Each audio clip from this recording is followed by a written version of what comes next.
just relaxing into what's already there. Because we got the do da da do da do da do. So we got a lot of raps that go ja ja ja da ja ja ja ja ja ja ja, right? So if we talk about it just from a rhythmic standpoint, your raps kind of just fall exactly on those grooves. And like I imagine, like, you can do that for some sections, like for the chorus, that's cool, but sometimes I just wish the song had a little bit more drive. It feels like it just kind of peters out because of that. It feels like you're not really adding anything onto that. We're not, like, hanging on your lips as you're rapping because you were sitting too relaxed within that track. And I kind of want to see you go forward a little bit. So as an example, I'm just gonna sing gibberish here, but so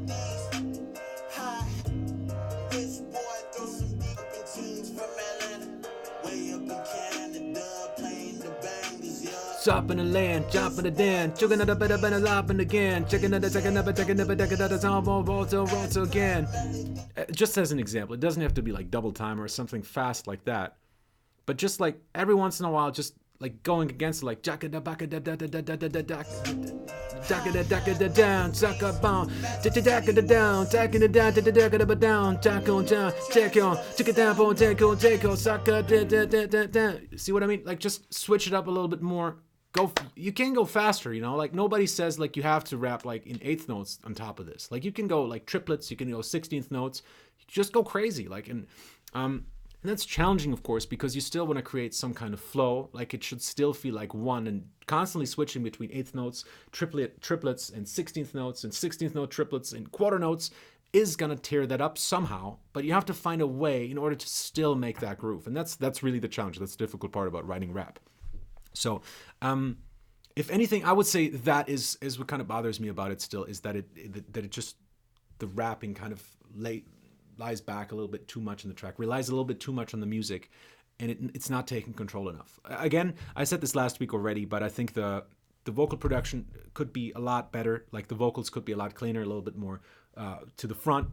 Like right now they just seem like a little too radio-ish, a little too far in the back, and I kind of want to hear the performer. Like, that's the most important thing about this. So yeah, but we talked about that last week, so I'm not going to riff on about it. Otherwise, I mean, cool. I think the music is pretty cool. Again, I like the whole messing with stuff, and the sound design of the reverse things are pretty cool. So yeah, there you go, man. Cool. All right, let's do another song before we head back into the chat. This one is from Jenny. She says, "Hiya, here's a track you've heard before that I've made quite a few changes to since. I took out the bridge section, made the bass line more varied, and added a trumpet line. It's too late to change it now before the album comes out next week, but I'm still curious to hear what you think of it now." I'm excited. Let's check that out. Ooh, that's a cool cover. I like it. That's a very cool cover.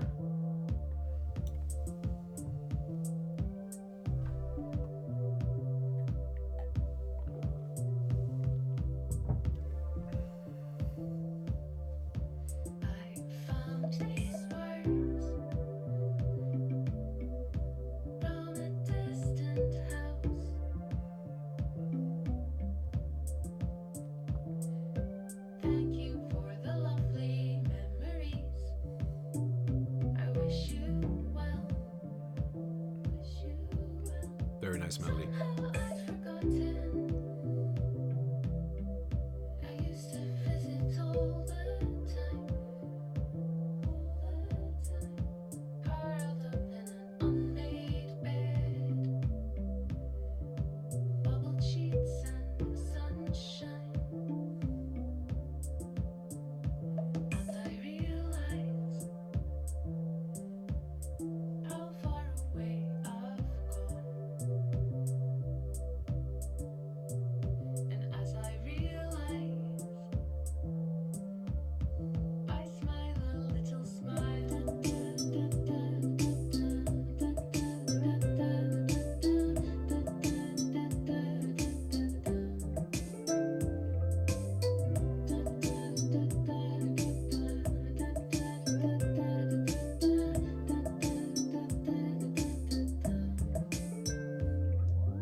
Dude.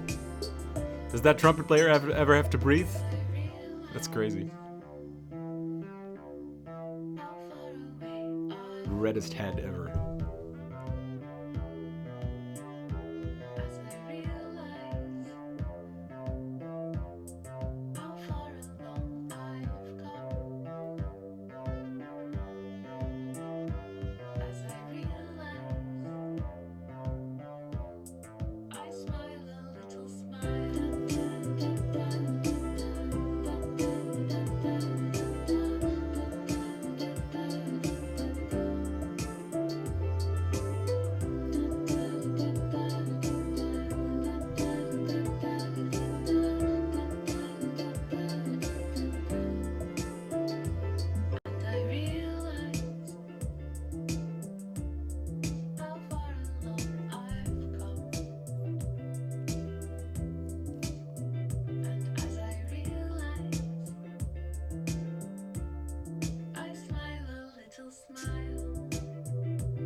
Nice work. I like it. I like it very much. Sounds very cool. I love the melodies and the verses are really, really sweet. Very, very nice colors there. I really, really enjoy that. Very cool. I mean, I know this is already done, so I'm just gonna give you like very, very quickly like my few pointers on it. Personally, I think I could have done without the eighth notes in the four on the floor. Like sometimes it goes. Usually it's like doof doof doof doof doof doof doof. You know, sometimes there's just like an eighth note added in there. I'm not sure if I like that so much. I think it would have been more solid if it was just four on the floor, simpler that way. Other than that, sometimes I wish the chorus was maybe a little more rhythmical, in that all the instruments play very, very legato, and sometimes I wish like you know, if the guitar, because the guitar has that pattern. Right now, it's kind of plays it a little bit more washed out, a little bit more, you know, instead of having like a more attacky kind of thing. But on the other hand side, I also appreciate it for that. I think it's nice because it gives the whole song just a very relaxed kind of atmosphere. That's maybe something I would have experimented with if someone would have given me this track to produce. That's maybe the one thing I would have tried. I mean, the kick drum I would have simplified, I think. And the guitars, I would have tried to make it a little bit more rhythmical and work that together with the drums, so that we have a really like tight kind of pocket for the groove, and then the rest of the song can sit on top of that very, very relaxed. But I mean, these are just really small pointers. I think the whole song really works really beautifully. I love the bass line, the doom doom doom doom doom. I think that is really cool. I love what you're doing in the bridge over here. I think that's really cool. It's a little trashy sound. I like it. I like that a lot. That kind of stuff. And yeah, cool, man. Yeah, it reminds me a lot of music that I certainly like listening to. So yeah, I think I think it works really well. I think the verses especially, such a good melody. So, all right, let's head on over to the chat again and see what's going on. This is from Jenny Lass, and the song is the artist is called Pinlight, Pin Light, Light. And yes, all self-made. Oh, that was about something else. Anyways.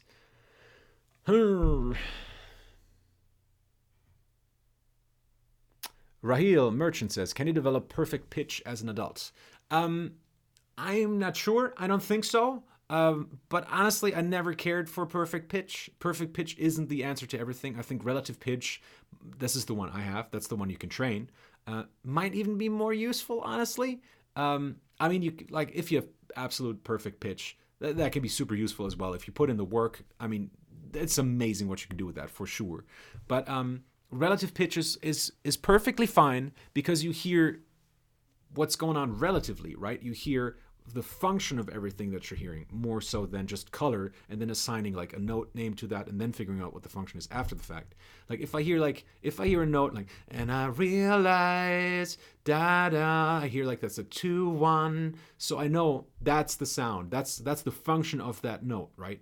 Whereas someone who has absolute hearing and who sees, I don't know, some color or whatever, they have to first figure out, okay, so I'm hearing a D and the song is in C, so CD, that's a major second, so that's the 2, I guess, right? So it's just a little bit different. For me, I just hear everything functionally. And to me, that's more valuable even than just being able to tell, like, oh yeah, that's a C, that's a D. That's cool if you don't have an instrument at hand. If you want to transcribe stuff, it's definitely easier to do that. But for a songwriter, honestly, I think relative hearing is pretty cool. And it's enough. Obviously, absolute hearing is, you can do more with it, because you can also just tell absolutely what those notes are. That is very practical. But do you need it? Absolutely not. Okay. David says, I want to write songs, but I don't know why I would do it. I don't know what is the goal of music writing. That's a good question. I mean, to me, I have some goals with my music writing. For me, it's super fun. I love writing songs. It's just so much fun to create something out of nothing. It's one of the best feelings in the world.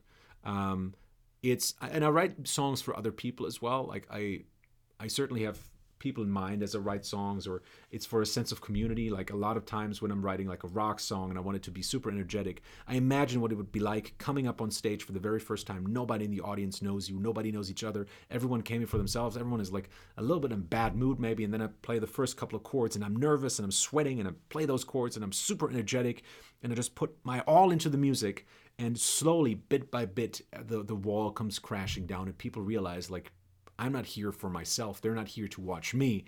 They're here for them. They're here to experience something. And then they realize that unites them all. And everyone has that same experience at the same time. And that becomes a collective, communal kind of feeling.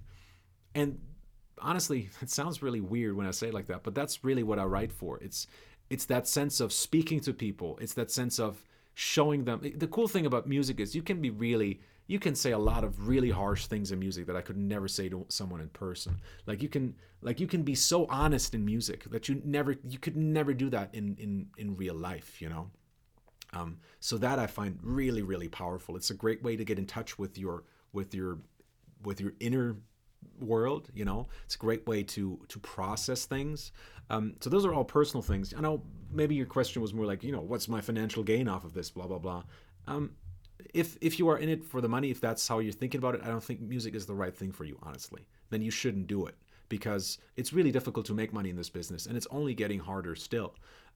So yeah, you got to be in it for your heart, man. You got to be in it for it because you need to write. There's like a lot of quotes. I think John Lennon was one of them. Like, I don't write songs write me, or whoever said that. That's a great quote, and it's so true. Like I get so restless when I don't write songs. That's why I'm called Kano Head, because I'm a freaking volcano about to blow if I don't write. And for me, the whole album was just like, after a year of just working so hard for holistic songwriting, I spent a lot of time on that record, and it was just like a volcano had gone off with so many ideas. I had so many ideas, and it all came so quickly, and it was all there. Like in half an hour, I wrote like songs. Like the whole album was written in just a matter of hours. Obviously, it took a long time to get those to where I wanted them to be, and the rewriting and the recording of everything took a long time. But it was a very quick process, So you don't write because you want to; you write because you have to. We've heard this a couple of times. A lot of people have said this, and it's true. Like I can attest to that. Like in the beginning, obviously, that's not going to happen if you have never written a song before. You're not going to know what that feels like. But yeah, that's why I do it, is because I need to feel sane, to process stuff. Again, for that communal feeling. There's a lot of good to it, man. Anyways. It was more about the inner why. Well, I think I gave you some answers for an inner why. Okay, I see what you mean, because I said like maybe you approach this from the financial side. No, yeah, okay, I see what you mean. Okay, good.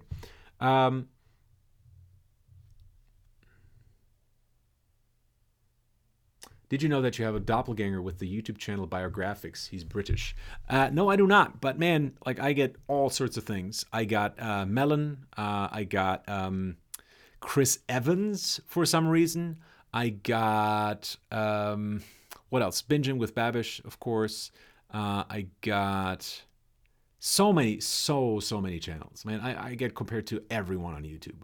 I think it's just the hipster look I had a shorter beard back then, of course, but with like the bald head and everything. So, okay. Will we ever run out of good music? No, because what good music is always going to develop, and that's always going to change, and we're always going to have another idea of what that means, and so we can explore different areas of music. So I don't think that's going to happen. Do you think psychedelic music is a growing genre? I try not to like. I try not to make bold sentences like that. I said earlier that heavy metal is the fastest growing genre in the world right now. That's just I have statistics for that. I have no clue how it looks for psychedelic music. I honestly couldn't say. If I had to guess, and again, this is just a guess, I'd say it's still pretty niche. It might grow like a little bit just because like the self-awareness stuff and the people are finding a different approach to taking drugs at the moment, not so much for recreational use, but for as more spiritual use, and with yoga and self-awareness and eating healthier. Like those are all big subjects right now. So I can see psychedelic music playing a role in that and becoming bigger because of that. Yeah, I guess again, it's just a guess, but I don't think it doesn't make any sense at all what you're saying. So it's possible. Guz Alvarez says, can you give your opinion on the importance of originality? Everything seems to be invented already. Tips on achieving some level of originality. Thanks.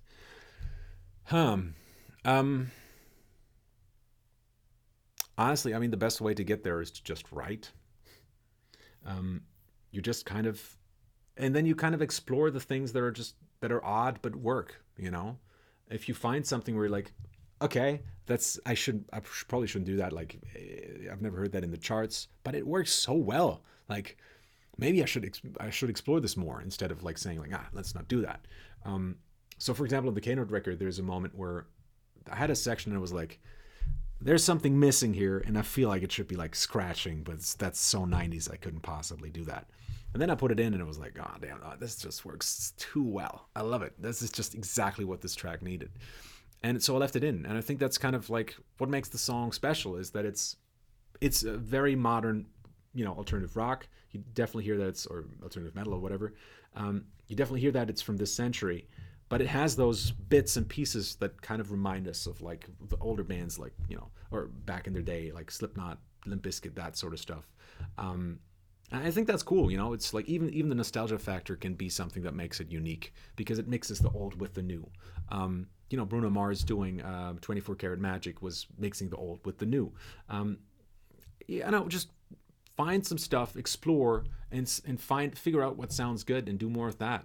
Hone in on those things. Okay.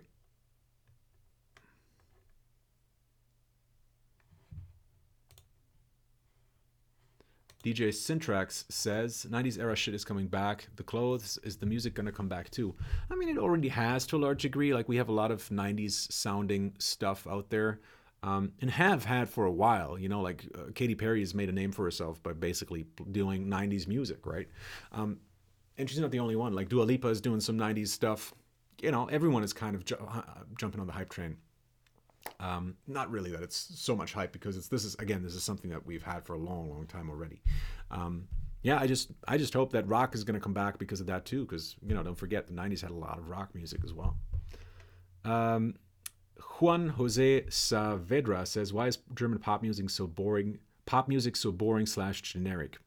I think the reason, honestly, is it depends on what kind of German pop music you look at, of course, because there's not just one thing. There's so many genres. But if you look at like Schlager and the thing that most people would probably associate with German music, which is absolutely atrocious, I think the reason for it is that we just have a different heritage kind of than the States, for example, right? The States always had a big influence of a black population, and so there was just more of a sense of groove to everything, right? And obviously, like, a lot of people came from Europe as well, so there was a sense of harmony as well. And there's just that mix of mixing the European with the African, the European harmony with the African groove. That just led to some really nice balanced results, or that is at least what I perceive it as. Whereas in Germany, we never had these influences from African groove all that much. And so a lot of German music is just You know, like people clap on the 1 and 3 or the 1, 2, 3, 4, and it's like, it's pretty bad, right? Like even what people listen to at parties is that kind of music, and yeah, I think it's just lacking that groove. Like you're never going to hear like a syncopated groove in a Schlager. That's just never going to happen, because syncopation is something that is very much not a classical harmony training. Like again, the harmony is like more about the chords. It's more about writing something pretty, essentially. And yeah, I think America has just a very different cultural background when it comes to pop music. And I know, by the way, that this is a very simplified way of looking at things. And I know that there's also people who really don't believe in those kind of things and say like, oh, well, the groove comes from Africa, is all bullshit and blah, blah, blah. I am aware of those things. I think as a simple way of looking at things, as a simple answer to a rather simple question, I think it does make sense. So, don't judge me. I know it's a simplified way of looking at things, of course, but there you go. Vagabond says, is there anything I can do to get more ideas for songs? I don't have any money. Yeah, I mean, why not go, honestly, just consume stuff and think about why it's making you feel a certain way. I mean, you probably have like a Netflix account or something, or if you don't, just turn on the TV or something, and just have a notepad and write down everything that's making you feel a certain way, write a song that sounds like The Walking Dead, or write a song that sounds like The Good Place, right? Just find inspiration in everything that you're doing. That's ultimately the easiest way and the cheapest way, for sure, to get to that point and to find inspiration. But honestly, like if you want to be a songwriter and if you never want to experience writer's block, the best way to do that, and the only way to do that really, is to see inspiration in everything and to train yourself to do that. You can do object writing. So I mean, I just uploaded, and I'm still uploading videos about the songwriting decks on this very channel here, which basically just cover tons of songwriting exercises that you can do. You don't need the songwriting decks for those. Songwriting decks help, and I think they make it a little bit more fun, but all of these exercises you can do without them. So there you go. Vagabond says, if I buy your books, will I be able to write a lot of cool songs? I mean, I wrote them to help songwriters write better songs. Yeah. I mean, there's certainly, every great song has a certain amount of genius, and you need to have the certain something. And that's something you can't teach. It's just impossible. I can teach you structurally how to write a great song and how to understand how songs work, to understand the purpose of each section and how to develop a melody, how to develop a section. That I can teach you, I think. And like based on what people have been saying about the books and how much it's helped them, that's why I think I can honestly help you with that kind of stuff. But I don't think I can help you with that last part, with the genius bit. That's something that has to come from you. So can I help you write a cool song? No, I can help you write a standard boring song, but that's already a lot. Writing a simple boring song is really, really tough. You're not going to hear a lot of songwriting coaches say that on the internet because it's not the best marketing probably. But if I'm being honest with you, honestly, that's what I can really help you with. Like I can help you write a simple boring song that your friends are going to hear and be like, okay, that was all right. But no one is going to have a bad reaction to it. Everyone's just going to be like, okay, yeah, that's okay. It's not great, but not bad. That's, I think, oh, that sounds so horrible when I hear myself say it like that. You understand what I mean though, right? Like it's impossible to teach someone to be truly great. Like that has to come, 70% has to come from you. I can only give you those last 30%, but those I can certainly give you. Okay. How is songwriting different from producing a song, says Dark Rider. By the way, we should cut this short. I think, man, we've already been going for like 2 hours already. I think we have to let's blast through the last 2 songs, and then I'm going to answer like maybe 1 or 2 more questions, and then we're going to end this all. How songwriting is different from producing a song? I mean, it's really 2 different things. It's becoming more and more one, but I don't know. It doesn't make sense. It's like how are pears different from oranges? To me, it's a question that doesn't really make sense. So I don't know exactly what your question is. I don't think. But if you want to specify it, I'm sure I can return to it later. Anyways, let's move on to 2 more songs. This first one here is by Farniente. He says, "Hi, this is the link of the track I would like to get some feedback on. The track is done to the first verse. I'm going to finish it after hearing from you." Okay. So does that mean you want me to listen to the entire track, or just... I guess we'll listen to the entire thing if it's not too long. Oh.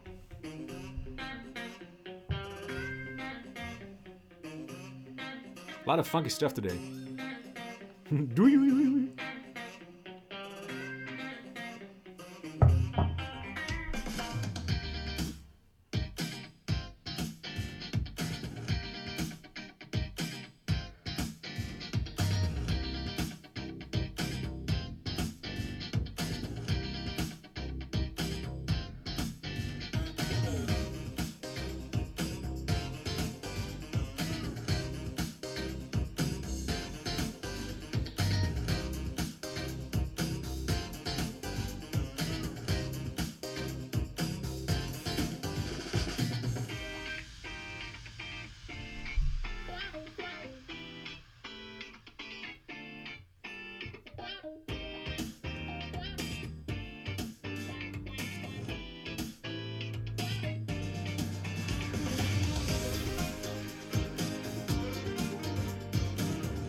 Okay, cool, man.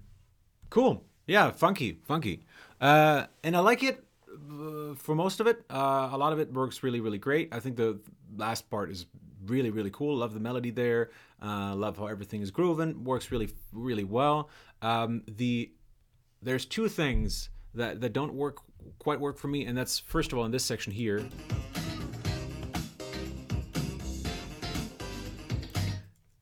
The down, down, down, all these like rhythmic elements there that kind of pop in, like sometimes it's a guitar, sometimes it's a synth. They kind of go all through one another, and it just becomes a little bit messy. Like, I'd rather hear just one instrument playing all of that, like down, down, down, down, down, down, diddle down, down, down, down, down, down, diddle down. Having one instrument play all of that, either that or having them play together, but not really like down, down, down, down, down, down, down, down. It just feels a little too scattered for me. That's one thing. The other thing was, in terms of structure, it feels a little too loop-based still. Like, there's not really like a nice line to it yet. And that I mean, especially with this part here. Like, so after we had that first louder part, say, like that more energetic part here that we just talked about, then it just kind of goes back to zero and starts off another thing. That's what it feels like. It doesn't feel like that's a story you're telling. It feels like you told one story and then you start telling another story. So I wish there was a little bit more connection between all of these sections, something that ties them together a little bit better. And sometimes it's just a matter of just like taking one instrument from the previous section and keep continuing with that, or having more of a through line, a little bit more dovetailing, right?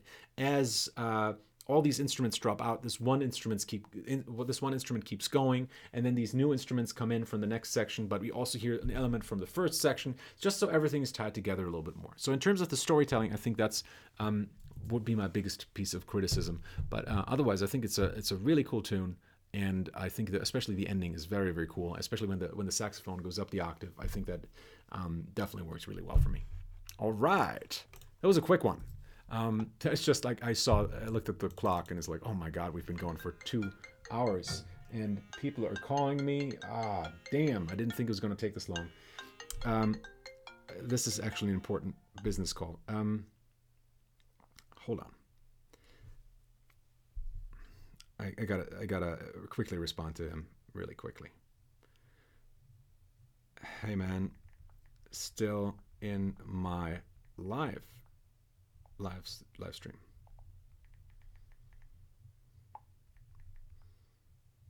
I'll get back to you. Okay. Oh, There we go. Last track for today. Mike Duber. Yo, Fried. Hope you dig this one. I tried really hard to get one of my new songs ready for today, but I ran out of time. I tried your suggestions for the mixing, and the tracks are sounding much better. This track is almost 2 years old, but it's still one of my favorite. Love to hear your thoughts. Okay. All right, let's check this out. This is called Champ. Last song for today.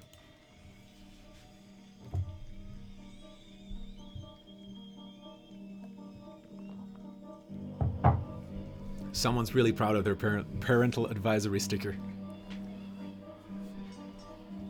It's cool though. I like the cover.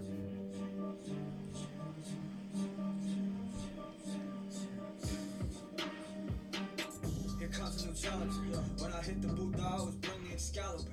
There are so few that fit in this caliber. Every success is an X on the calendar.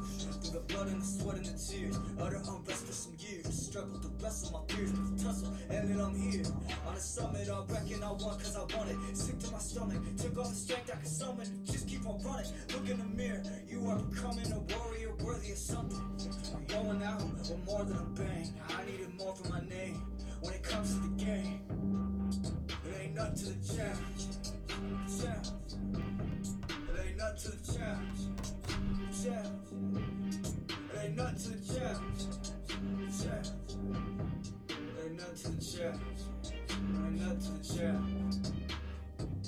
I bring in the bass back. Every song is a racetrack. At the beach, can't wait till the wave crash. You all will get sprayed fast. Never taking a break, yeah, I resist an arrest. Every day is a test, got plenty of A's. I play it close to the chest. Every move is like chess. Your paws in my palm, my queen is a check. Checking the score, it's getting you stressed. You're flipping the board, you're cleaning a mess. Don't be getting upset. Enough of the bullshit, full quit, champion of the pulpit. Ain't no question on who wins or who's guessing. Too legit, true as shit. What are you facing?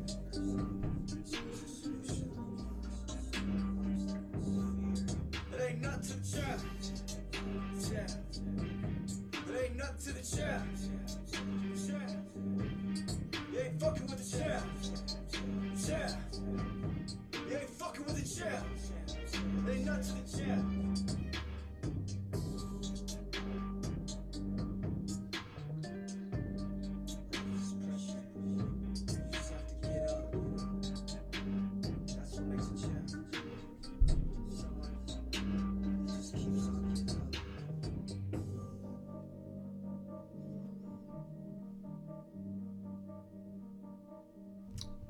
Dope. I love it, man. Very, very cool. I really like that one. Seriously, very, very, very cool track. Very, very cool track. You got a really nice flow, man. It kind of reminds me of a mix of like MLK and maybe a little bit of Sage Francis in there as well, in terms of the voice, and sometimes how in terms of your flow, it reminds me of that a little bit. I really like it, man. You got something good here. Got something really good here, and I like to hear another performance where maybe the vocals sound a little more aggressive, whether that's coming from your performance. I think some of it should come from your performance, some of it should come maybe from the mixing. I think you could mix it a little bit more aggressive. Again, the vocals could sound bigger. I think generally that's something I said for a lot of your songs, and that goes for this one here as well. But in terms of the writing, I think this is really solid, and the rapping as well. Really dig it, man. Again, like I'd like to work with you in the future. I really dig this. Really, really good stuff. Good stuff. Okay, so let's say, how about we make this a flat 2.5 hours, and I'm just going to answer, like, for another 8 minutes or so, I'm going to answer some questions here on the chat, and then we're going to call it quits. All right, folks? Okay. So let's see. What do we got here? Oh, thanks so much, guys, for like all the nice comments. Ari Oslin said, just want to say thank you for all your awesome videos. Thank you very much, man. That's really nice. Some guy with a mic 9 says, early Green Day is mostly just power chords. Your point? Yeah, it is. I think the way they use it is pretty cool, though. Like sometimes they'll use that almost in a melodic way, so it's not really like they're playing like a full bar of just one chord, which happens as well, of course, but that's usually when they're singing. But a lot of it is in their more instrumental sections, when you just hear the power chords, they'll actually play a melody with those chords. They get like the dun dun dun dun dun dun dun dun dun dun. What was it? No. When he come around, I forgot what the exact melody was, but like if you listen to When I Come Around by Green Day, that, Jesus man, how can I not think of that melody right now?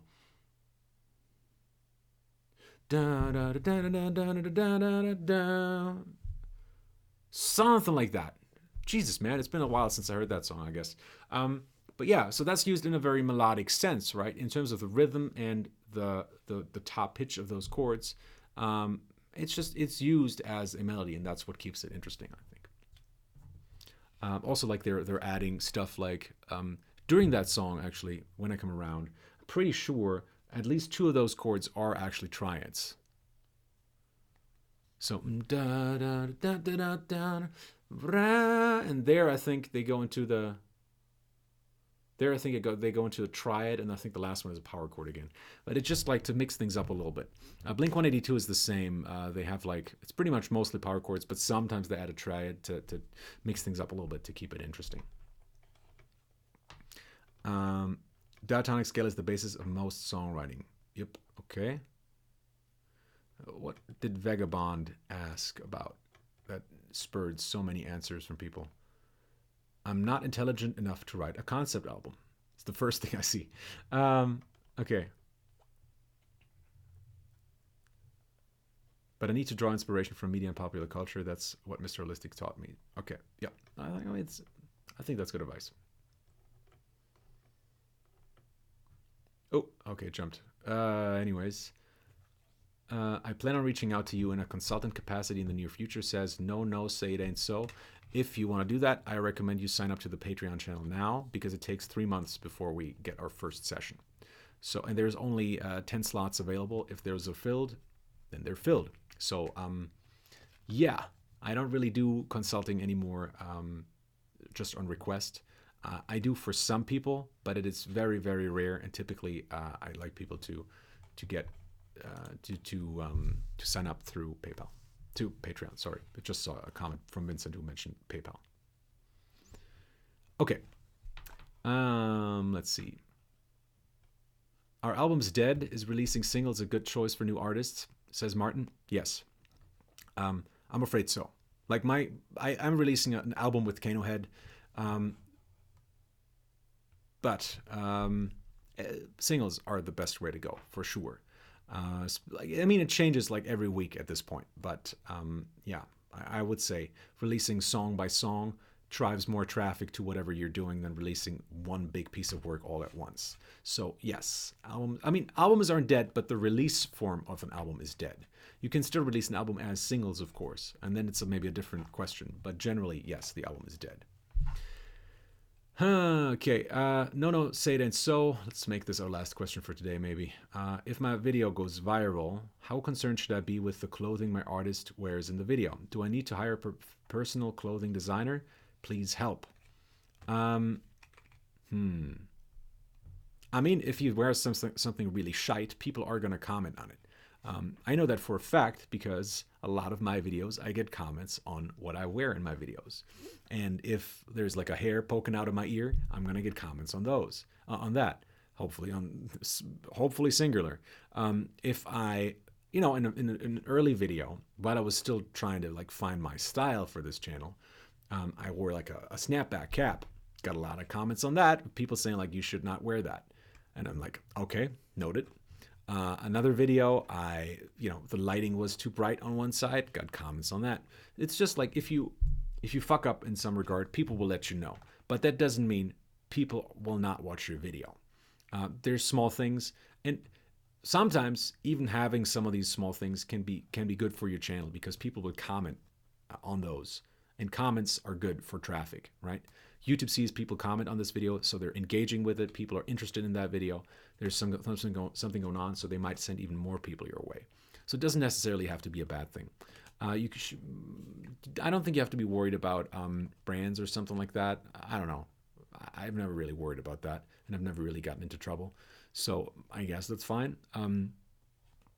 I guess if you have like a huge multi-million-dollar release or something like that, I think that's something you probably would have to worry about, just in case. But other than that, I don't think I'd worry about that. Okay. Austin Noonan says, is it worth going into the studio and paying for time if you are moderately competent with an amateur bedroom studio? Send the stems for mixing, mastering. Yeah, that's totally fine. Like, you don't have to go to the studio. I recorded the entire Canohead record here on my Kemper and an SM7, which I bought specifically for this record because I wanted that sound. And the drums were recorded in the basement of a friend of mine. I think the whole thing sounds huge. When I told Alex, because we listened to the record and thankfully he liked it very much. And when I told Alex how it was recorded, he was like, "Wow, that's cool. Okay, didn't think that, you know, you wouldn't be able to tell." So yeah, totally cool, totally cool. As long as you're comfortable with whatever you're doing, and as long as you get good results, of course. I mean, I've been doing this for a while. You know, if you want success, results fast, then go with someone else. You know, go with a professional producer, go with a professional mixer. But if you have the time and you want to learn this stuff yourself, which is what I always recommend, of course, then I think, yeah, train yourself to do that stuff. Okay, good artists borrow, great artists steal. Says someone here. Let's see.